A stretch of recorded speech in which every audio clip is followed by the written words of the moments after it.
I've talked a bit tonight about fear and the way it's used to push onerous responses to the pandemic and justify political decisions. The same tactic is used, as you know, when it comes to climate change. And now teachers are upping the ante. Primary school students are being urged to write activist letters and lecture their parents on climate change in a new guide issued by the Primary English Teaching Association of Australia. The authors describe the book as a call to action. 10-year-olds are told to lecture their parents in sustainability, including using less petrol. That'll come as a big shot to students who are going to have to use their shoe leather to get to school instead of sitting in mum or dad's big fuel-guzzling four-wheel drive. Children are also told coal-fired power plants need to be phased out. Good luck charging their mobile phones and playing on their Xboxes, eh? 13-year-old students are advised to pester their principals into forming a climate change student action group. It sounds a bit like those groups at the ABC that they failed to ban. Anyway, the authors have even put together a template letter so students don't have to think about all this for themselves. They can write to Dear Mr Ashwin or whoever their headmaster or principal is. We're worried about the future and how climate change is going to impact on our lives. We see documentaries and news items, probably on the ABC, that paint a bleak picture of Australia in the coming decades. It's hard not to feel overwhelmed. Instead, we're determined to use Greta Thunberg as our inspiration and get together with other students to do things that really make a difference. Oh my. Dr Kevin Donnelly is Senior Research Fellow with Australian Catholic University. He's been writing and speaking on activism in the classroom for decades. He's got a new book out on political correctness and cancel culture, and he joins me now. Good to talk to you, Kevin.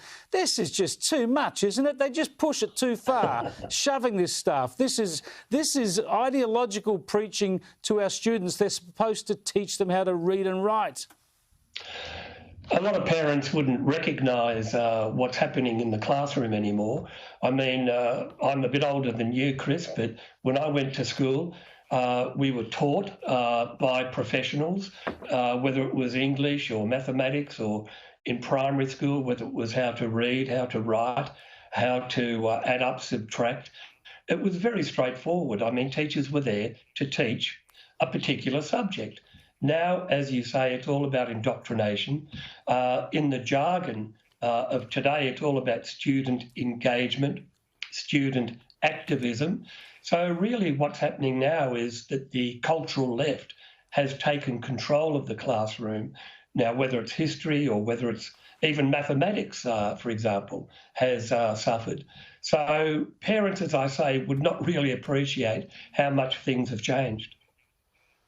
Yeah, it's a terrible problem, and it's a distraction, if nothing else, for the students. I want to show this cartoon by our good friend Johannes Leek. I think it's from your book, but this highlights the problem brilliantly because we've got the expert at the drawing board doing all sorts of climate projections with all sorts of scientific and mathematical calculations. Impressive work, Hopkins, says the principal, but let's wait for the experts in March, the children. This is the trouble, Kevin. They're taught actually that their opinions or their fears matter more than what they learn. Yeah, you're right, Chris. And one of the last year, as you know, the Australian Education Union, many of the subject associations actually tell students, primary and secondary, to go on strike on the Friday to wag school when we have these rolling strikes. And when on the news one night I saw 10, 12-year-old girls actually crying and saying to one another, we can't have children, we can't have babies. It's all about fear. It's all about indoctrinating these young kids with the idea that by 2030, if we don't have zero emissions, the whole world will end. So no wonder we're going backwards in international testing in mathematics and science, because what's happening in the classroom has nothing to do with education. Yeah, now you've also focused on critical race theory, which is starting to get a worrying hold, certainly in some of our educational institutions. Pauline Hanson's been pushing back against it, but you've highlighted how in Florida, the Republican governor in Florida has actually started to get rid of this stuff from schools there. It was a very positive story when I read about this earlier in the week.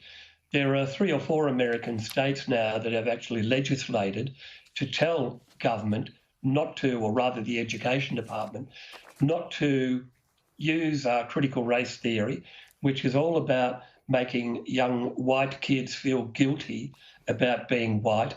It's all about saying that Western culture, Western society, whether it's England, America or Australia, and it comes out of the Black Lives Matter movement. It teaches young kids that society is racist, that non-white people are always disadvantaged. But I think the tide is beginning to turn. And you might know, Chris, you mentioned Pauline Hanson. In the Senate recently, they voted to tell the Scott Morrison government to take it out of the national curriculum. And so that will be a challenge for what is supposed to be a conservative government. I hope they're listening. Indeed, Kevin. Thanks so much for joining us with those insights again. My pleasure.